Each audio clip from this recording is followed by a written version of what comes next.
God shall destroy them that destroy the earth.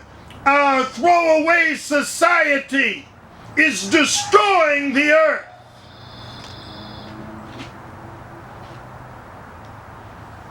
So here we have the bombs, Food Not Bombs group. They brought down porcelain plates for everybody to eat on, and then they would take them back and they would wash them at home.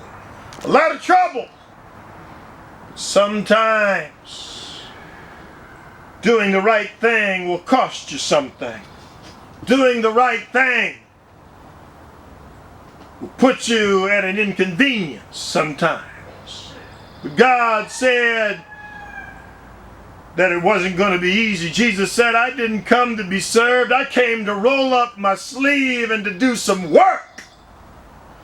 Jesus was out there every day ministering to the people, healing the people, teaching the people, seeing what he could do to make them, give them a better life. Sometimes Jesus said, he that cometh after me must deny himself, take up his cross, and follow me. It's going to cost us something if we want to do the right thing. Got to go out of our way. Here, last verse that we read, it says, Jesus talking to the Pharisees. He says, you strain at the gnat and you swallow the camel. You strain at the gnat and you swallow the camel. Priorities were all out of place. I thought about that today when I saw the police coming down here into Tent City, into a homeless camp. People don't have much. Don't have a house of their own. They don't have any place except a tent or maybe a shanty to lay their head. Here we have the police coming down, and for those that have the little bit left, little bit to hold on to, have an automobile left that they can call their own. Of course, in our society, you need an automobile. If you're going to be able to get a job that'll afford you the cost of living, you need an automobile in this area. Here they come into Tent City. The authorities, the police, the powers that be come into Tent City and tell the people, either move your car or we'll tow it.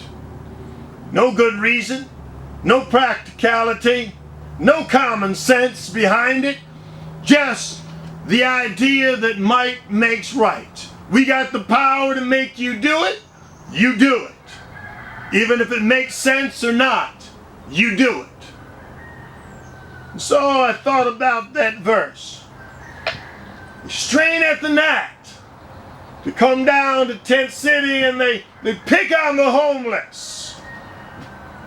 They strain at the gnat.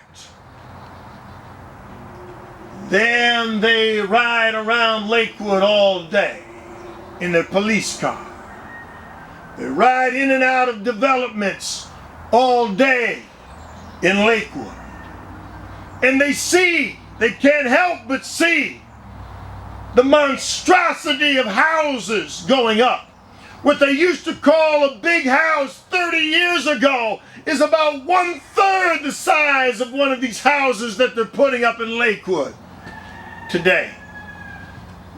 Just went down here to the new development across the street and down the road a ways between here and the baseball stadium. Went into the development with my son, started looking around, looked at these houses and their monstrosities, walked in the garage and looked down into the basement. Huge basement, covered the whole area of the house.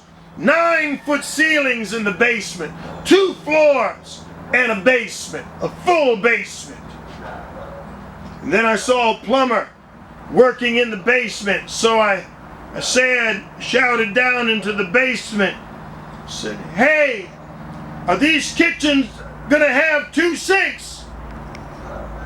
He turned around in his frustration, working on these big monstrosities of houses, and he's probably living in a small house himself.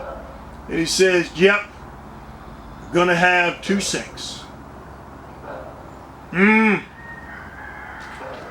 Then, so I was thinking, I know the township gave them the land. There's going to be 100 units of housing over there.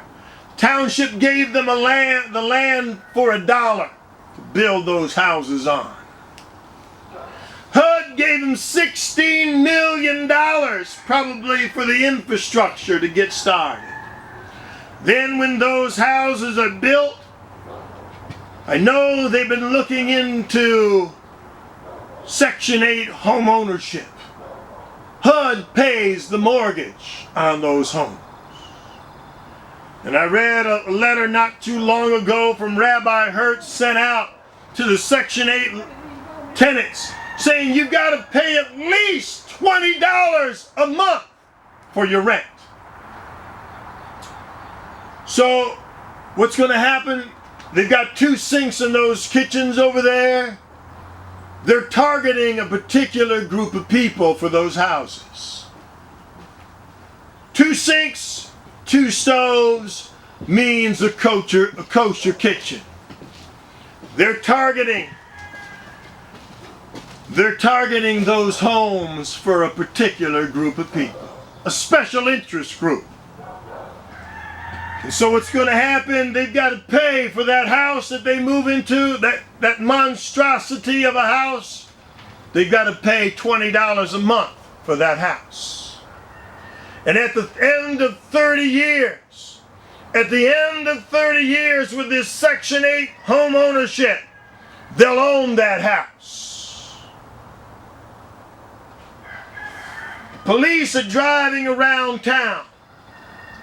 They're coming into Tent City, and they're oppressing the homeless and the downtrodden and the poor. Oppressing them for no good reason. Then they drive down the street and they see the segregated housing. They see the disparity that's going on. They see the double standards. Do they raise their voice? Do they say a peep? No.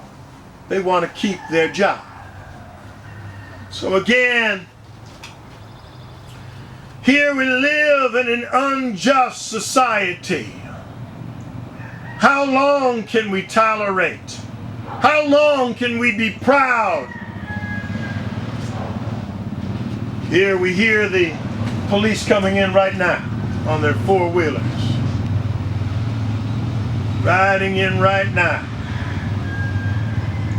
Even as we speak. Again, the injustices of our society. Our forefathers fought for equality, where there would be no class discrimination. But here it has sprung up again. The carnal hearts and minds of men are affecting our society. It's making a mockery of what our forefathers fought and strove to create. A better society, a city on a hill. Society that the world could look to and say, this is a better society. So you say, as they said to John the Baptist, and they said to Peter on the day of Pentecost, what do we do? What do we do? You preach the good message, preacher. What do we do? So again, that's where the rubber meets the road. What do we do? What did our forefathers do when they felt England was abusing them? They stood up and they cried aloud and they spared not. And they said, you change the government,